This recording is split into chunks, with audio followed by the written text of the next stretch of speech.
আসসালামু আলাইকুম। আশা করি সবাই ভালো আছেন। সবাইকে শুভেচ্ছা আমাদের নতুন একটা ভিডিওতে। আজকে আমরা তুলে ধরবো যে ইনকিউবেটরটা, এটা সেটার ও হ্যাচার একই বডিতে। হাঁস ও মুরগির ক্ষেত্রে 600 সেটার ও 600 হ্যাচার, টোটাল 1200। কোয়েল পাখির ক্ষেত্রে 1800 সেটার 1800 হ্যাচার, টোটাল 3600। 100% অটোমেটিক। এই ইনকিউবেটরটার দাম 26,000 টাকা। আমরা এটা কিভাবে বানাইছি এটা দেখবেন এই ভিডিওতে, আমি এটা তুলে ধরবো। প্রথমে আমরা দেখাবো এটা কন্ট্রোলার, যে মেশিনটা যে পরিচালনা করে এটা হচ্ছে কন্ট্রোলার। এটা XM18 ডুয়েল সার্কিট, সবচেয়ে ভালো মানের কন্ট্রোলার। বডিটা মেলামাইন বোর্ডের, উন্নত মানের বোর্ড দিয়ে করা। চতুর্দিকে এই থাই অ্যাঙ্গেলটা চতুর্দিকে করা আছে, চতুর্দিকে। অনেকেই শুধু সামনে একটু দেখাবে আর পরে কিন্তু দেয় না, পিছনে কিংবা নিচে এগুলো দেয় না, পরে দেখবেন যে এগুলা দ্রুত নষ্ট হয়। চতুর্দিকে থাই অ্যাঙ্গেল কাভার করা আছে। আর্দ্রতার জন্য রিজার্ভ পানির ট্যাঙ্কি, আর্দ্রতা খুব গুরুত্বপূর্ণ।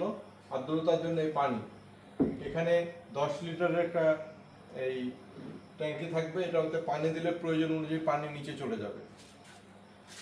এবার আমরা ভিতরের অংশটা দেখি। আমাদের ওয়ারিংগুলা একবারে সুন্দর প্রফেশনাল গুছানো।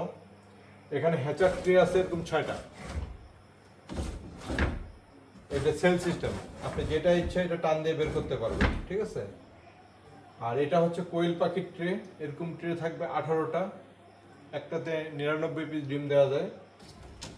আর হাঁস মুরগির ক্ষেত্রে এরকম 101 ডিমের ট্রে থাকবে 6টা।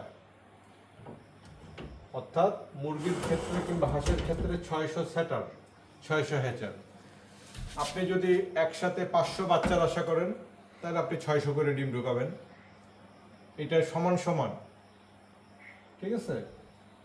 তো এটা হচ্ছে যারা একবারে 600 হাঁস মুরগির ডিম অথবা কোয়েল পাখি 1800 ডিম ঢুকাইতে চান তাদের জন্য এই ইনকিউবেটরটা। এটার দাম 26,000 টাকা। কুরিয়ারে নিলে কুরিয়ার চার্জটা যোগ হবে। বাংলাদেশের যে কোনো প্রান্ত থানা পর্যায় থেকে এটা সংগ্রহ করতে পারবেন। আমাদের লোকেশন ঠাকুরগাঁও সদর উপজেলা। আপনার কাছাকাছি হলে এসে নিয়ে যেতে পারবেন, দূরে হলে কুরিয়ারে নিতে হবে। আর মিনিমাম 5,000 টাকা অ্যাডভান্স করতে হবে। আপনারা চাইলে আমাদের ওয়েবসাইটে অর্ডার করতে পারবেন www.robilincubator.com এ, অথবা আমাদের ফোনের মাধ্যমে অর্ডার করতে পারবেন। এরকম ধরনের ইনকিউবেটর প্রয়োজনে আমাদের সাথে স্ক্রিনে দেওয়া নাম্বারে যোগাযোগ করবেন। আসসালামু আলাইকুম।